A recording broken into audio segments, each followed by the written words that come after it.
Bachelor of पोवालगढ़ यानी कि पोवालगढ़ का कुंवारा। इस कहानी को भी लिखा है जिम कॉर्बेट ने और ये उनके सच्चे अनुभव पर आधारित है। जिम कॉर्बेट बताते हैं, हमारे शीत ऋतु के घर से 3 मील दूर जंगल के बीचों बीच एक वृक्षहीन खुला क्षेत्र है। ये 400 गज लंबा और 200 गज चौड़ा है। इसकी सपाट धरती पन्ने के रंग की घास से ढकी हुई है। चारों ओर से बेत की लताओं से घुटे हुए विशाल वृक्षों से घिरा हुआ यह इलाका प्राकृतिक सौंदर्य से अनुपम है। यहीं पे मैंने पहली बार टाइगर को देखा था। संयुक्त प्रांतों में यही टाइगर पोवालगढ़ का कुंवारा कहलाता था, यानी कि बेचलर ऑफ पोवालगढ़। 1920 से 1930 तक पूरे प्रांत में सबकी चहेती ट्रॉफी की तरह था। अब यहाँ आप समझिए कि ट्रॉफी पहले जो था, टाइगर का शिकार किया जाता था, उस पर रोक नहीं लगी हुई थी। अंग्रेज भी करते थे और भारतीय हंटर्स भी करते थे। तो जो सबसे अच्छे शेर को शिकार करता था उसे सबसे अच्छी ट्रॉफी दी जाती थी। ट्रॉफी तो सभी शेरों पे मिलती थी, लेकिन ये मायने रखता था कि जिस शेर को, बाघ को आपने लेपर्ड कॉक में मारा है, उसका शरीर कैसा है, कितना बड़ा है, वो ताकतवर है या नहीं है। तो वो इस पोवालगढ़ के टाइगर को यही कह रहे हैं कि ये एक ट्रॉफी की तरह था। सर्दी की एक सुबह सूर्य उदय हुआ था जब मैं ऊंची जगह पे चढ़ के ऊपर बताए गए हरी घास वाले मैदान में पहुंचा। थोड़ी दूर पे लाल रंग के लगभग 20 जंगली मुर्गे मुर्गियां सूखे पत्तों पर अपने आप को खुजा रहे थे। सूखे पत्ते निर्मल जलधारा के किनारे पर बिखरे थे। हरी घास पे ओस की बूंदें चमक रही थी। 50 शीतल घास चल रहे थे। मैं एक पेड़ की ठूंठ पर बैठ के सिगरेट पी रहा था। मैं थोड़ी देर से इस दृश्य का आनंद ले रहा था जब मेरे पास चल रहे एक हिरण ने सिर उठाया और मेरी ओर देखने लगा। फिर उसने आवाज निकाली। एक पल के बाद ही टाइगर मेरे नीचे की ओर की घनी झाड़ियों में से निकला। 1 मिनट तक उसने सिर ऊंचा करके पूरे दृश्य का निरीक्षण किया, फिर धीरे धीरे मैदान को पार किया। उसकी पीठ के सुंदर बाल सूरज की किरणों से और चमक उठे थे। बहुत ही भव्य दृश्य था। वह कभी दाएं कभी बाएं देखता हुआ हिरणों की पगडंडी पे चलता हुआ जलधारा के पास पहुंचा और लेट के अपनी प्यास बुझाई। फिर उठकर तेजी से घने पेड़ों के जंगल में प्रवेश कर गया।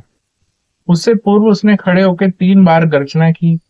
ऐसा लगा वहां उपस्थित सभी जीवों द्वारा दिए गए सम्मान को स्वीकार कर रहा हो। वास्तव में जो ही उसने मैदान में प्रवेश किया, चीतल ने आवाज निकाल के स्वागत किया। जंगल के मुर्गे मुर्गियों ने कुड़कुड़ करना और पेड़ों पर बैठे बंदरों ने चटर पटर करना शुरू कर दिया था। कुंवारा यानी कि वो टाइगर उस समय बहुत दूर आ गया था, क्योंकि उसका घर 6 मील दूर खड्ड में था। जंगल और पहाड़ों में बाघों और हाथियों ने बहुत सारी जगहों पर कब्जा कर लिया था। इस टाइगर ने बड़ी बुद्धिमानी से खड्ड में घर बना लिया। खड्ड आधा मील लंबी थी। दोनों ओर 1000 फीट सीधी कड़ी पहाड़ियां थी। खड्ड के ऊपरी भाग में 21 फुट ऊंचा झरना था। नीचे की ओर जाते जाते वह लाल मिट्टी को काट के बाहर निकला और खड्ड में उसकी चौड़ाई केवल 4 फीट रह गई। इसलिए जो भी खिलाड़ी यानी कि हंटर बेचलर की खोजबीन करना चाहते थे, उनको पैदल जाना पड़ता था। इसलिए सुरक्षित स्थान सरकार द्वारा रात को शूटिंग पर प्रतिबंध ने अब तक बेचलर की खाल को बचा के रखा था। कुंवारे बाघ को काबू करने के अनेक प्रयास हुए, परंतु भैंसे का प्रलोभन भी कारगर नहीं हुआ। उस पर कोई शिकारी गोली नहीं चला पाया। हाँ, जहां तक मैं जानता हूँ, 2 मौकों पर वह बाल बाल बचा। पहली बार मचान को बांधने वाले मजबूत रस्ते ने फ्रेड एंडरसन की राइफल को हिला दिया और दूसरी बार अचानक टाइगर आ गया जब ह्यू एडी अपना पाइप भर रहा था। दोनों बार वह कुछ फीट की दूरी से देखा गया था। एंडरसन ने बेचलर को शेटलैंड के पोनी के जितना बताया। एडी ने उसे गधे के आकार का कहा। सर्दियां ऐसे कई असफल प्रयासों से बीती। मेरे कमिश्नर विंडम भारत के बाघों के बारे में सबसे अधिक जानकारी रखते थे। मैं उन्हें लेकर टाइगर के खड्ड के ऊपरी भाग पे गया, जहां आग लगने से रास्ता साफ बना हुआ था। सुबह ही उस रास्ते पर मैंने टाइगर के पैरों के ताजे बने हुए निशान देखे थे। कमिश्नर के साथ 2 अनुभवी शिकारी भी थे। उन तीनों ने उन निशानों को बहुत ध्यान से नापा। कमिश्नर ने कहा कि मेरी राय में 2 किलो के बीच में बाघ 10 फीट ऊंचा है। पहला शिकारी बोला कि वक्र रेखा से 10 से 15 और दूसरे के अनुसार 10 से 6 या उससे थोड़ा अधिक। इस बात पर तीनों एकमत थे कि उससे बड़े बाघ के पैरों के निशान उन्होंने कभी नहीं देखे थे। 1930 में वन विभाग ने बाघ के निवास क्षेत्र में व्यापक रूप से वृक्षों की कटाई शुरू कर दी। इसे खींच के उसने अपना निवास स्थान बदल दिया। यह बात दो शिकारी खिलाड़ियों ने मुझे बताई। उन्होंने 15 दिन का शूटिंग पास बनवाया था और वे बाघ को खोजना चाहते थे। यह पास हर महीने 15 दिन के लिए दिया जाता था। पूरी सर्दियां एक एक करके पार्टियां आकर चली गई, परंतु टाइगर को नहीं देखा गया। शीत ऋतु के अंत में हमारा पोस्टमैन आया। वह सुबह शाम 7 मील का जंगल पार करके पहाड़ी गांव में आता है। एक शाम वह मेरे पास आया। उसने ये न्यूज दी कि सुबह उसने सबसे बड़े टाइगर के पैरों के निशान देखे हैं। 20 साल की नौकरी में उसने कभी इतने बड़े टाइगर के निशान नहीं देखे थे। उसका कहना था कि वह पश्चिम से आके 200 गज तक सड़क पर चला और पूर्व की ओर जाके बादाम के पेड़ के पास से उसने आगे का रास्ता पकड़ा। यह पेड़ हमारे घर से 2 मील के फासले पर था। इसे प्रसिद्ध सीमा चिन्ह माना जाता था। जो मार्ग टाइगर ने लिया था वह घने जंगल से गुजरता था। आधे मील के बाद एक चौड़ी जलधारा को पार कर पशुओं द्वारा बनाया गया एक रास्ता है। यह पर्वतों के निचले भाग को घेरता हुआ गहरी वादी में प्रवेश करता है। वादी घने पेड़ों से युक्त है। बाघों का यह प्रिय निवास स्थल है। दूसरे दिन सुबह सुबह रॉबिन यानी कि जिम कॉर्बेट का जो डॉग था उसे लेकर वे चल पड़े। मेरा उद्देश्य था उस स्थल पे पहुंचना जहां सारे पशु प्रवेश करते हैं और बाहर निकलते हैं। हम जब से चले थे रॉबिन को शायद पता था कि हम किसी विशेष कार्य के लिए जा रहे हैं। रास्ते में हमें मुर्गे, काकड़ और सांभर मिले, परंतु रॉबिन ने कोई ध्यान नहीं दिया। जहां से पशु घाटी में प्रवेश करते थे वह मार्ग बहुत सख्त और पत्थरों वाला था। जब हम वहां पहुंचे तो रॉबिन ने सिर नीचे गिर के पत्थरों को ध्यान से सूंघा और मेरा संकेत पाते ही वह मुड़ा और नीचे की ओर चलने लगा। मुझसे 1 गज आगे वो बढ़ता रहा। उसके बिहेवियर से मैं जान गया कि वह टाइगर की स्मेल को सूंघ पा रहा है। स्मेल बहुत तेज थी। 100 गज नीचे की ओर जाके रास्ता सीधा हो जाता है। वहां की जमीन नरम हो गई थी। यहीं पर मैंने टाइगर के पैरों के निशान देखे। एक ही नजर में मैं सेटिस्फाई हो गया कि ये वही टाइगर है और वह हमसे कुछ ही मिनट आगे है। नर्म जमीन के बाद पगडंडी पर 300 गज तक पत्थर ही पत्थर थे। फिर खुले मैदान तक आकर सपाट भूमि थी। यदि टाइगर इसी रास्ते पर रहे तो शायद मैदान में हमारा इससे आमना सामना हो जाए। 50 गज और आगे गए तो रॉबिन रुक गया और नाक ऊपर उठा के ऊपर नीचे करने लगा। फिर पगडंडी की बाईं ओर मुड़कर 2 फुट ऊंची घास में प्रवेश कर गया। घास से कुछ आगे जाकर क्लेरोडेंड्रम के फूलों से भरा 40 गज का एक क्षेत्र था। ये पौधा 5 फीट ऊंचा और घना होता है। इसके पत्ते दूर दूर तक फैले होते हैं। यह बाघ, सांभर और सुअर का प्रिय भोजन होता है। जब रॉबिन इन फूलों के पास पहुंचा तो रुक गया और मुड़ के मेरे पास आ गया। इसका मतलब था कि उसे आगे कुछ नजर नहीं आ रहा है, इसलिए उसे गोदी में उठा लिया जाए। मैंने उसे उठा लिया। उसकी पिछली टांगों को मैंने बाई जेब में डाल लिया। उसने अपने आगे के पैर मेरे बाएं बाह पे सुरक्षित कर लिए। अब राइफल के लिए मेरे दोनों हाथ मुक्त थे। रॉबिन अब सुरक्षित था। ऐसे अवसरों पर वो बहुत ही गंभीर रहता है। वह चाहे कुछ भी देख ले या गोली चलाई गई हो, वो कभी हिलता नहीं है, नहीं मेरी दृष्टि को वो अवरुद्ध करता है। बहुत धीरे धीरे आगे बढ़ते हुए हम फूलों से आधे रास्ते तक गए होंगे कि मेरे सामने की झाड़ियां हिली। मैंने उसकी प्रतीक्षा की कि झाड़ियों में से बाहर आए, परंतु वो कभी दिखाई नहीं दिया। मैंने रॉबिन को नीचे उतार दिया। वो बाईं ओर चला गया। संकेत यह था कि बाघ गहरी और तंग खड्ड में चला गया है। यह खड्ड पहाड़ी के निचले और एकाकी भाग में थी। वहां गुफाएं थी और बाघ वहां अक्सर आते जाते थे। बाघ का नजदीक से सामना करने के लिए मेरे पास कोई शस्त्र नहीं था। नाश्ते का समय भी हो रहा था, इसलिए हम दोनों वापस घर की तरफ चले गए। नाश्ते के बाद मैं अकेला वापस आया। अब मेरे पास 450 की राइफल थी। मैं पहाड़ी के पास पहुंचा। बहुत समय पहले वहां के निवासी इस जगह को गोरखा आक्रमणकारियों का सामना करने के लिए प्रयोग में लाते थे। वहां मैंने एक बड़े भैंसे की घंटी सुनी। एक आदमी जोर से पुकार रहा था। ये आवाजें पर्वत के शिखर से आ रही थी। ये स्थान आधा एकड़ का था। मैं ऊपर चढ़ गया और पेड़ पे चढ़े हुए एक आदमी को देखा। वह अपनी कुल्हाड़ी के सिरे से एक सूखी टहनी पर बार बार चोट मार रहा था। पेड़ के नीचे बहुत सी भैंसें इकट्ठी हो गई थी। जब उस आदमी ने मुझे देखा तो वह पुकारने लगा। उसने कहा कि उन्हें बचाने के लिए मैं सही समय पर पहुंच गया हूँ। टाइगर एक ऊंट जैसा लंबा रूप धर के शैतान बन के घंटों से हमें डरा रहा है। उसकी कहानी से मैंने अनुमान लगाया कि रॉबिन और मैं जब चले गए तभी बाघ यहाँ पहुंचा था। वह आदमी जब भैंसों के लिए बांस के पत्ते काटने लगा तभी उसकी ओर आया। आदमी ने शोर मचा के उसको भगाने की कोशिश की तो उसने गुर्राना शुरू कर दिया। पहले तो इससे टाइगर भाग जाते थे।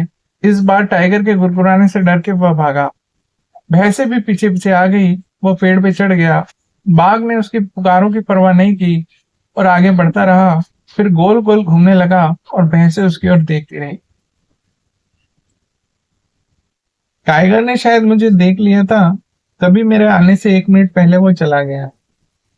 वह आदमी मेरा मित्र था। गांव के मुखिया से झगड़ा होने से पहले उसी की बंदूक को लेके गैर कानूनी तरीके पे बहुत सारे टाइगर को हमने मारा था। अब वह मेरी मिन्नत कर रहा था कि मैं उसे और उसकी भैंसों को गांव तक सुरक्षित पहुंचा दूं। इसलिए मैंने उसे रास्ता बताने के लिए आगे रहने को कहा। भैंसे पहले तो अपने झुंड से अलग नहीं होना चाहती थी, पर थोड़ा बहलाने पर चल पड़ी। हमने आधा मैदान ही पार किया था कि जंगल के दाईं ओर से टाइगर की गुर्राहट सुनाई दी। मेरे दोस्त ने तेज चलना शुरू कर दिया। मैंने भैंसों को जोर से हाँक हाँक कर आगे बढ़ा दिया। मित्र को गांव तक पहुंचने में अभी 1 मील घना जंगल पार करना था और बीच में एक जलधारा भी पड़ती थी। लोगों में यह विश्वास था कि मैं फोटोग्राफी में अधिक व्यस्त रहता हूँ, शिकार पे ध्यान नहीं देता। जब मैं जाने लगा तो मेरे मित्र ने कहा कि कुछ समय के लिए फोटोग्राफी छोड़ के उस टाइगर को मारो। वो इतना बड़ा है कि रोज की एक भैंस खा सकता है। वह उसको 25 दिन में बर्बाद कर सकता है। मैंने उससे वादा किया कि मैं पूरी कोशिश करूंगा और मैं मैदान की ओर मुड़ गया। वहां जैसा अनुभव हुआ उसका एक एक विस्तार मेरे दिमाग में गहरे तक चुभ गया है। मैदान में पहुंचकर मैं टाइगर की प्रतीक्षा में बैठ गया ताकि उसके रहने की जगह मैं सबको बता सकूं या जंगल के निवासियों से मैं पूछ सकूं उसके निवास के बारे में। शाम के 3 बज चुके थे। सूर्य में ताप था जिससे मुझे बहुत आराम मिल रहा था। मैं अपने घुटनों पर सिर टिकाकर कुछ मिनटों के लिए सो गया। अचानक टाइगर की गर्जना ने मुझे चौंका दिया। उसके बाद वह थोड़ी थोड़ी देर बाद कुर्राता रहा। समतल और पहाड़ियों के बीच आधा मील चौड़ा घना झाड़ जंगल वाला इलाका 100 मील तक जाता है। मैंने अनुमान लगाया कि टाइगर पहाड़ी के ऊपर है और इस कटीले क्षेत्र के बाद उससे 3/4 मील दूर। वह जिस प्रकार से बार बार बुला रहा था उसे स्पष्ट होता था कि वह किसी साथी की खोज में है। मैदान के ऊपरी कोने में बाएं हाथ को जहां मैं बैठता था एक बैलगाड़ी का मार्ग बना हुआ था। कुछ वर्ष पहले इसी रास्ते से कोई लकड़ी लाने के लिए आता जाता रहा होगा। यह मार्ग सीधा उसी ओर जा रहा था जहां टाइगर पुकार रहा था। परंतु पहाड़ों पे बहुत ऊंची घास थी। बिना रॉबिन के मेरा टाइगर को देख पाना संभव न था। इसलिए मैंने निर्णय किया कि मैं टाइगर को खोजने जाऊं और इससे अच्छा है कि वही मुझे खोजने के लिए आए। मैं टाइगर से इतना दूर था कि वह मेरी आवाज सुन नहीं पाएगा। इसलिए मैं कूदते हुए बैलगाड़ी के रास्ते पे कुछ दूर तक चला, फिर एक पेड़ पे चढ़ गया। मैंने 3 बार पुकारा। उसी समय टाइगर ने जवाब दिया। पेड़ से उतरकर मैंने राइफल उठाई और वापस दौड़ने लगा। साथ ही साथ मैं टाइगर को भी बुलाता रहा। मैं मैदान पे पहुंच गया। मार्ग में मुझे रुकने लायक कोई स्थान नहीं दिखा। कुछ तो करना होगा क्योंकि टाइगर तेजी से मेरे पास आ रहा था। एक गड्ढा था पर उससे सड़ा बदबूदार पानी उसमें से था निकल रहा था। मैं जमीन पे सीधा लेट गया। यह जगह कांटेदार झाड़ियों से 20 गज पीछे थी। इस जगह से मैं 50 गज तक रास्ता देख सकता था। उसके बाद एक झाड़ी ने मेरी दृष्टि को बाधित कर दिया था। यदि टाइगर उस रास्ते से आए जैसी मेरी आशा थी, मैं इस अवरोध से निकलते ही उस पर गोली चला दूंगा। राइफल को खोलने के बाद मैंने सुनिश्चित कर लिया कि राइफल में गोलियां भरी है। मैंने सेफ्टी पिन को हटा दिया। अब मैं कोहनियों को नरम जमीन पर टिका के टाइगर का इंतजार करने लगा। जब से मैं मैदान पे आया था, मैंने टाइगर को नहीं बुलाया था। अब मैंने हल्की आवाज में उसको बुलाया ताकि उसे डायरेक्शन दे सकूं। उसने तुरंत रिप्लाई किया। मैंने अनुमान लगाया कि वह यहाँ से 100 गज की दूरी पे है। यदि वह सामान्य चाल से आए तो कांटेदार झाड़ियों को 30 सेकंड में पार कर लेगा। मैंने गिनती गिनना शुरू कर दिया। धीरे धीरे 80 तक पहुंचते ही मैंने आंख के कोने से देखा कि मेरे दाईं ओर की झाड़ियों में हलचल हुई है। मैंने अपना सिर उस ओर मोड़ा तो एक बहुत बड़ा सिर झाड़ियों के ऊपर उभरता हुआ दिखाई दिया। वह झाड़ियों के 1-2 फीट अंदर था। मैं केवल उसका सिर देख पा रहा था। मैंने धीरे धीरे राइफल का मुंह उस ओर मोड़ा और देखा कि उसका सिर ठीक मेरे सामने नहीं था। मैं जब निशाना लगा रहा था वह नीचे देख रहा था। मैंने उसकी दाहिनी आंख से 1 इंच नीचे लक्ष्य साधा और ट्रिगर दबा दिया। अगला आधा घंटा मैं डर से लगभग मर ही गया। मैंने सोचा था गोली लगने से वह जमीन पर गिर के मर जाएगा, परंतु वह तो सीधा ऊपर हवा में पूरी लंबाई से उछला और पीठ के बल तूफान में उखड़ कर गिरे हुए पेड़ पर गिरा और अविश्वसनीय तेजी से पेड़ के टुकड़े टुकड़े कर दिए। विनाश करते हुए वह गर्जना पे गर्जना करता रहा, साथ ही खून जमाने वाली आवाजें निकाल रहा था, जैसे अपने किसी शत्रु को बर्बरता से कुचल रहा। पेड़ की शाखाएं ऐसे उड़ रही थी जैसे कोई चक्रवात आ रहा हो। मेरी ओर की झाड़ियां हिल रही थी, बाहर की ओर झुकी जा रही थी। प्रत्येक क्षण मुझे लग रहा था कि अभी टाइगर मेरे ऊपर आ जाएगा, क्योंकि जब मैंने गोली चलाई तो वो मेरी ओर ही देख रहा था। वो जान गया था कि मैं कहां पर हूं। मैं इस कदर डर गया कि राइफल को रिचार्ज करने की भी हिम्मत नहीं थी। कहीं मेरी कोई भी हरकत उसका ध्यान मेरी ओर न खींच ले। मैं लेटा हुआ पसीने पसीने हो रहा था। आधे घंटे तक ट्रिगर पर उंगली रखे मैं पड़ा रहा। आखिरकार पेड़ की शाखा हिलनी बंद हो गई। टाइगर की गर्जना की आवृत्ति की अवधि बढ़ रही थी। आधा घंटा और मुझे स्थिर होकर लेटे रहना पड़ा। भारी राइफल के बोझ से मेरी बाहों में दर्द हो रहा था। धीरे धीरे मैं अपने पंजों के बल पैर समेट के बैठा और पास वाले पेड़ की शरण में चला गया। कुछ मिनटों तक वह रहकर उठा। अब सब कुछ शांत था।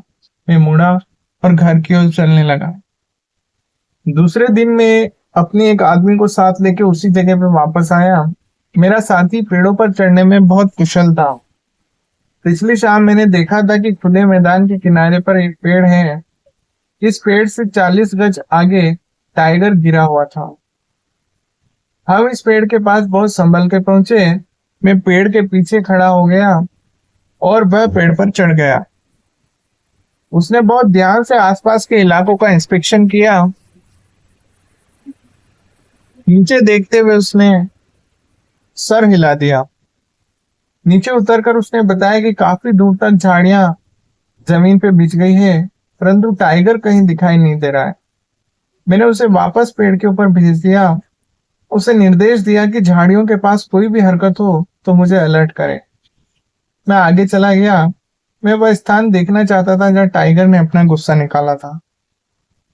उसने पेड़ों की शाखाएं तोड़ी, बहुत सी झाड़ियों को जड़ से उखाड़ दिया, कुछ को काट काट कर फेंक दिया। हर जगह उसके रक्त के छींटे पड़े हुए थे। जमीन पे 2 स्थानों पे उसके रक्त के जमे हुए ताल बने थे।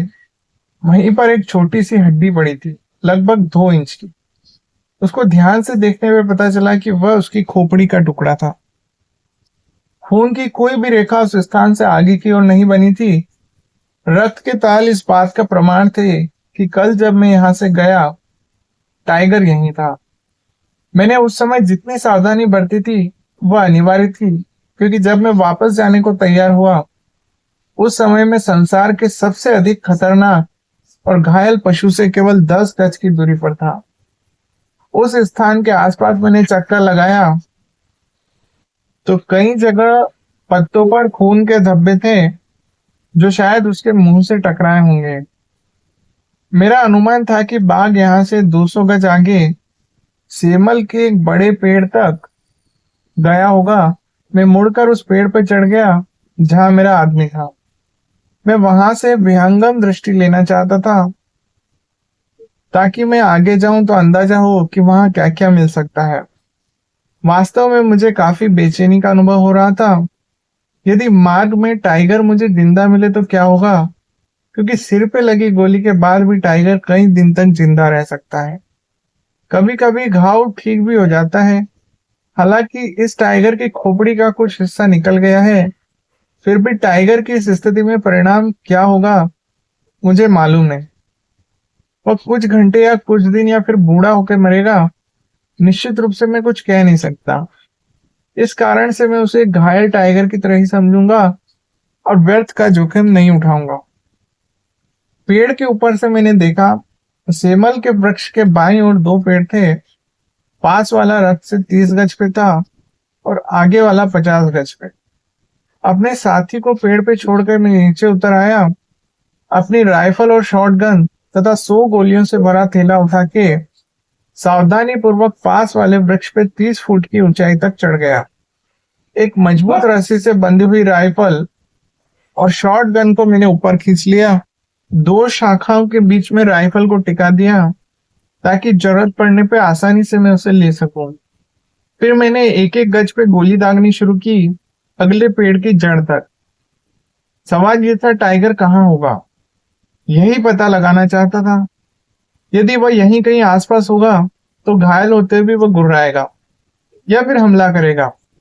उसकी वहां उपस्थिति का कोई संकेत न पाकर मैं दूसरे पेड़ पे पहुंचा। सेमल के आसपास गोली बरसाकर अंतिम गोली पेड़ पर भी चला दी। उसके बाद मुझे बहुत हल्की सी गुड़गुड़ाहट सुनाई दी, पर दोबारा कोई आवाज नहीं आई। मुझे लगा शायद मेरी कल्पना थी। मेरे बैग में गोलियां भी खत्म हो गई थी, इसलिए अपने साथी को लेके मैं घर आ गया।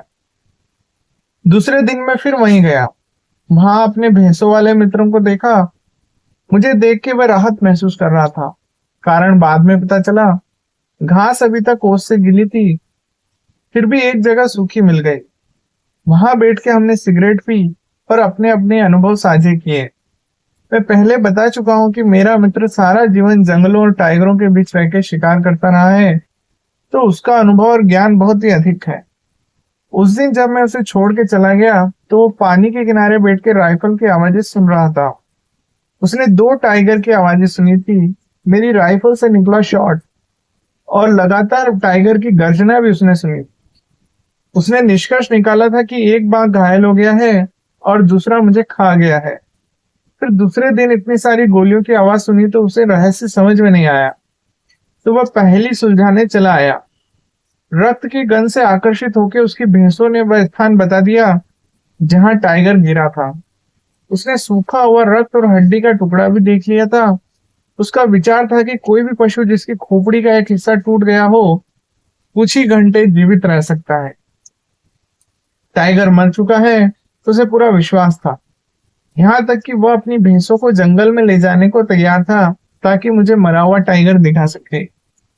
मैंने यह तरीका सुना था कि भैंसों के माध्यम से टाइगर को पकड़ा जा सकता है, परंतु मैंने स्वयं कभी यह प्रयोग नहीं किया था। मैंने उससे वादा ले लिया कि यदि किसी पशु को हानि पहुंची तो वो मुझसे हर्जाना ले लेगा। तभी उसके प्रस्ताव पे मैं अमल करने को तैयार हो गया। 25 भैंसों को इकट्ठा करके हम लोग सेमल के पेड़ की ओर चल पड़े। हम लोग आगे थे और भैंसें हमारी पीछे चल रही थी। हमारी प्रगति बहुत धीमी थी। एक तो हमारी थोड़ी तक ऊंची झाड़ियों को हाथों से हटाकर देखते चलना था कि पैर कहाँ रखे। दूसरे भैंसों को बिखरने से रोकना पड़ रहा था। सेमल के पेड़ के पास पहुंच के थोड़ी कम ऊंची झाड़ियों में मैंने एक गड्ढा देखा। उसे सूखे पत्तों से ढका गया था। उस पे खून के कई धब्बे पड़े थे और वे जमने की प्रक्रिया में थे। मैंने झुक के हाथ से उन्हें छुआ। खून हल्का गर्म और ताजा लग रहा था। आपको कदाचित विश्वास भी न हो, पर बाघ इस गड्ढे में था जब मैं इस जगह पे गोलियां बरसा रहा था। जब उसने हमको देखा तो वहां से आगे चला गया। भैंसों को खून मिल गया था। वे अपने खून बार बार जमीन पे पटक रही थी, साथ ही नाक और मुंह से फुफकारने की आवाजें निकाल रही थी। मैं क्रुद्ध भैंसों और आक्रमण करते बाघ के बीच में फंसना नहीं चाहता था। मैं मित्र की बाह पकड़ते हुए उस मैदान की ओर ले गया। पीछे पीछे भैंसें भी चल पड़ी। जब हम सुरक्षित स्थान पर पहुंचे तो मैंने दोस्त को घर जाने के लिए कहा और कल फिर अकेले यहाँ आके बाघ से निपटने की योजना बनाई। प्रतिदिन मैं जंगलों के बीचों बीच अपने घर से आना जाना करता था। उनमें कुछ रास्ता नरम मिट्टी वाला था। चौथे दिन मैंने उस पे बाघ के बड़े बड़े पेड़ों के चिन्ह देखे। इन निशानों के साथ साथ चलते हुए मैंने देखा कि बाघ घनी कांटेदार झाड़ियों में प्रवेश कर गया है। यह स्थान सेमल वृक्ष के दाईं ओर 100 गज आगे है। यहाँ एक अप्रत्याशित उलझन आ गई। यदि मुझे टाइगर दिखाई भी दे तो मैं कैसे जानूंगा कि यह वही टाइगर है या कोई और? यह स्पष्ट करने के लिए मुझे उसको पास से देखना होगा। खैर, भविष्य की बात जब सामने आएगी तब देखा जाएगा। चिंता करने से कोई लाभ नहीं, इसलिए मैं झाड़ियों में प्रवेश कर गया। मुझे सेमल वृक्ष की जड़ में बने गड्ढे की ओर जाना था। वहां कोई रक्त की रेखा भी नहीं थी जिसके पीछे पीछे मैं आगे बढ़ता, इसलिए मैं झाड़ियों में आड़े तिरछे रास्ते से चलता रहा। वहां भी कठिनाई यह थी कि घनी झाड़ियों में चलते हुए कुछ इंच की दूरी तक ही आगे देख पा रहा था। 1 घंटे से अधिक चलकर मैं एक सूखी 10 फीट की नदी पे आ गया। नदी में उतरने से पहले मैंने ऊपर की ओर देखा और देखा तो बाघ की पिछली टांग और पूंछ दिखाई दी। टाइगर बिल्कुल स्थिर खड़ा था। उसका शरीर और सिर एक पेड़ के पीछे छुपा हुआ था। मैंने राइफल को कंधे तक उठाया, फिर नीचे कर लिया। उसकी टांग को तोड़ना आसान था क्योंकि बाघ केवल 10 गज आगे था। यदि वह घायल होता तो शूट करना सही रहता, परंतु उस जंगल में 2 बाघ थे। गलत बाघ की टांग तोड़कर मैं अपनी कठिनाइयों को बढ़ा लेता। पहले ही मैं मुश्किलों में घिरा हुआ था। बाघ ने अपनी टांग खींच ली और वह आगे बढ़ गया। मैं उस जगह पे गया तो देखा कि वहां खून की बूंदें टपकी हुई थी। अब तो देर हो चुकी थी। उसकी टांग नहीं तोड़ पाने का अफसोस करने का कोई फायदा नहीं। लगभग 1/4 मील आगे चल के एक छोटी सी जलधारा थी। मेरा अनुमान था कि बाघ का घाव भर गया था और वह यहाँ तक पानी पीने आ सकता था। मैं उसको बीच रास्ते में मिलना चाहता था। यदि ऐसा न हो पाया तो पानी के पास कहीं उसकी प्रतीक्षा कर सकता था। मैंने एक छोटी नदी का रास्ता पकड़ा और उसके साथ साथ चलता गया। कुछ देर बाद एक सांभर मेरी बाईं ओर से जंगल के बीच आकर चिल्लाने लगा। मुझे पता लग गया कि मैं टाइगर के पास आ गया। मैंने कुछ कदम ही लिए थे तब मैंने सुना जैसे सूखी लकड़ी पे कोई भारी जानवर गिरा हो। यह आवाज 50 गज दूर से आई थी, ठीक वहां से जहां सांभर चिल्ला रहा था। सांभर ने निश्चित रूप से जंगल के सारे जानवरों को चेताने के लिए आवाज लगाई थी। बाघ की उपस्थिति की खबर इसी प्रकार दी जाती है। संकेत समझकर मैं जमीन पे हाथों और घुटनों के बल चलने लगा। जिस ओर से आवाज आई थी मैं तो उसी ओर जा रहा था। यहाँ झाड़ियां 6 से 8 फीट तक ऊंची थी। ऊपर की टहनियों पे घने पत्तियां थी, पर नीचे की ओर कम पत्ते थे, इसलिए मैं 10-15 फीट आगे की तरफ देख पा रहा था। मैं 30 गज तक आगे गया, आशा कर रहा था कि बस सामने से आए, क्योंकि मैं किसी और दिशा से गोली नहीं चला सकता था। मुझे सूरज की किरणों में चमकता हुआ कुछ लाल लाल दिखा। हो सकता था वह सूखे पत्ते हों या फिर बाघ की संभावना भी थी। थोड़ी देर में मुझे वह चीज 2 गज से अधिक फासले पे साफ दिखाई दी। मैंने सिर इतना नीचे कर लिया कि मेरी ठोड़ी जमीन से लग गई। मैं रेंगता हुआ पेट के बल आगे खिसका। सिर ऊपर करते ही देखा बाघ मेरे सामने है और आधा बैठकर मुझे देख रहा था। सूरज उसके बाएं कंधे पे चमक रहा था। मेरी 2 गोलियां लगते ही वह दूसरी ओर लुढ़क गया, बिना कोई आवाज किए।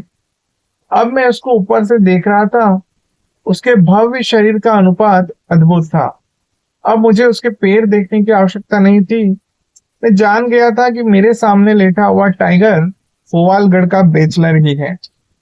4 दिन पहले ही लगी गोली उसकी चमड़ी में छुपी हुई थी। उसके सिर के पीछे एक बड़ा सा छेद था। हैरानी की बात यह थी कि वह घाव बिल्कुल साफ और स्वस्थ था। मेरी राइफल का विवरण सुनने को सब आतुर थे, तो मैं अपनी उत्तेजना से मुक्ति पाने के लिए घर पहुंचा। शिकार का अंतिम अध्याय सबको सुनाते हुए मैं चाय का पूरा पॉट पी गया। अपनी बहन, मेरे डॉगी रॉबिन और 20 आदमियों के साथ मैं वापस उस जगह आया जहां वो टाइगर पड़ा हुआ था। उसको बांसों से बांधने से पहले मैंने और मेरी बहन ने उसके नाक से लेके पूंछ तक उसकी लंबाई नापी। घर जाके हमने उसे एक बार और नापा ताकि कोई गलती ना हो जाए।